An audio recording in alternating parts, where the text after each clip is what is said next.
I'm Jessie Draper, the Valley Girl. Valley Girl. Let's talk business. I'm like the Valley Girl.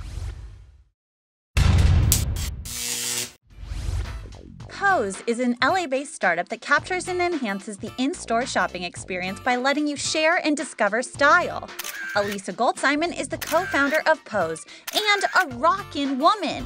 Well, here we are with Alisa Gould-Simon of Pose. So how are you doing? I'm great. So, okay, tell me a little about Pose, because this is an amazing app. I love it. So Pose is an interactive and shoppable fashion magazine that you can download as a free app for your iPhone, Android phone, or iPad. So pretty much anywhere it needs to be. Basically. Yeah. But what's unique about our magazine is that all of our content is user-generated. Which is amazing. And how many users do you have now? A ton. We're just past 1.5 million, so very exciting. High five. Thanks. High five for users. Yes, yes. The more the better. Yes, definitely. And I read something like you have, how many pictures are uploaded daily? Like 10,000? We're seeing about 10,000 poses uploaded every day. That's so those amazing. are fashion and beauty photos, but they're also tagged with our tagging system, so you can tell what brand, what category, and you can actually see what the outfit or fashion or beauty item that you're looking at actually is. Which I feel like is the whole purpose of people taking pictures of themselves. Like, you know, it's, I feel like people like to do that and say, hey, this is what I'm wearing, and I know I get inspired by that when other people do it, you know. Definitely, and it makes a big difference to be able to see what the brand is, because you could tell me that that top is Chanel, or you could tell me it's Forever 21, and it's probably gonna, you know, inspire me in a very different way, depending. Yes, definitely. It's so true. So what do you do on Pose? Like, what's your kind of daily pose-ness? I would say that I'm much more of a browser these days. I started out as a pretty heavy content creator where I was uploading my look and tagging it, but there's so many great people doing that already on the platform that I feel happy to kick back and more be entertained every time I open it. So I follow friends, I follow celebrities and different bloggers who inspire me, and I, you know, can curate their poses through a feature we have called Collections. But basically I can just look, browse, be inspired. And so who are some of the celebrities you have on the platform? Because you have some awesome ones. Oh, well, thank you. Well, we do have Rachel Zoe, who's a celebrity stylist and reality star now, and she's actually an investor in the platform, so full disclaimer, but she has great content.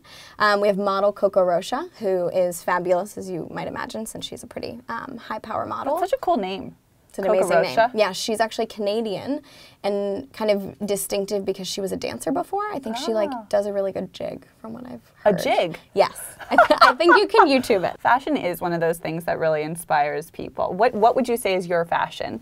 I would say it's constantly changing. I'm wearing some pretty crazy velvet pants. Yeah, let's look at these pants. Do you see the pants? These are awesome.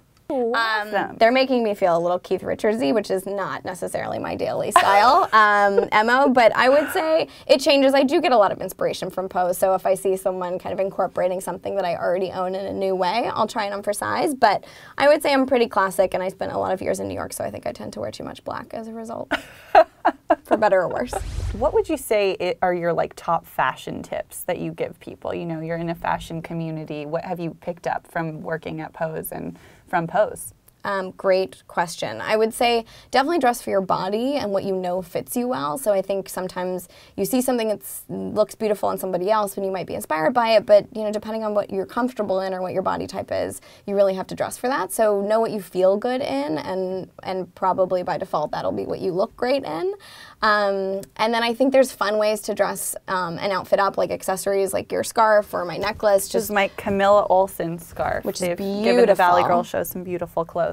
It's fantastic, and it's a great way to just kind of add a new layer to a look, or if you wear this outfit on Monday and the following week you kind of want to wear it again, you can add a new accessory to kind of switch it up. What are some tips you have for people out there to kind of stay lean as a startup?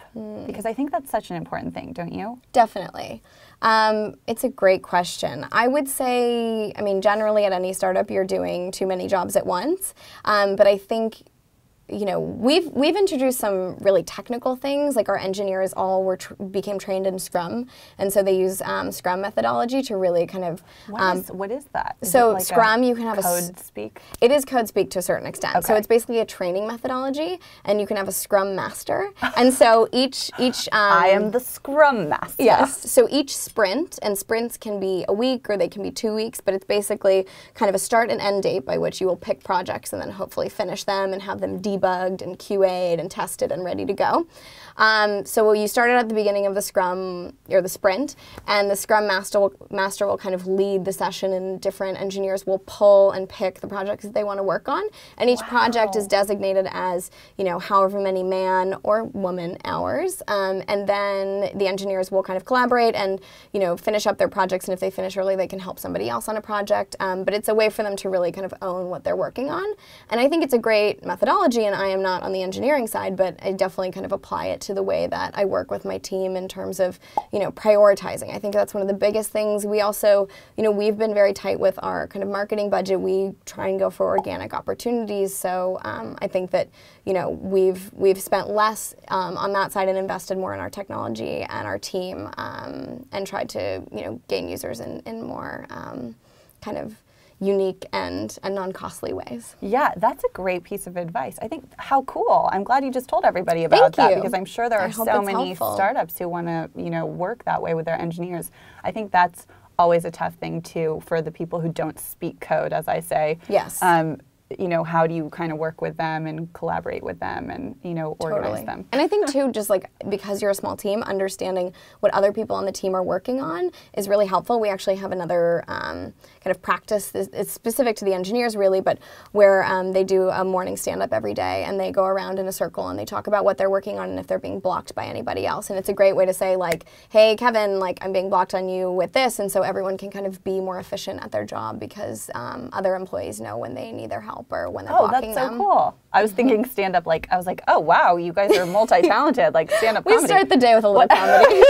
What's the deal with airplane peanuts? So what are you excited about that you guys are doing right now?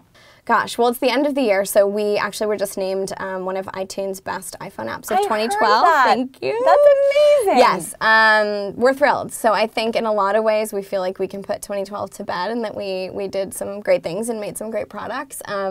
So in a way, I think right now we're all kind of coming off of that high, but there's always so much to do. So I think we're really excited about the product roadmap and what we're building. That's always, you know, where we get to kind of have a little more advanced vision than everyone who's using the product. But I think we're really excited to have a new product and a redesigned product that's now in the hands of our users, and kind of see what's exciting them and where they're spending time. So everyone should go download Pose immediately if they don't already have it. Immediately, right? yes. So iPhone, iPad, Android, and on the web at pose.com. And on the web. What is one piece of advice you have for a new female entrepreneur?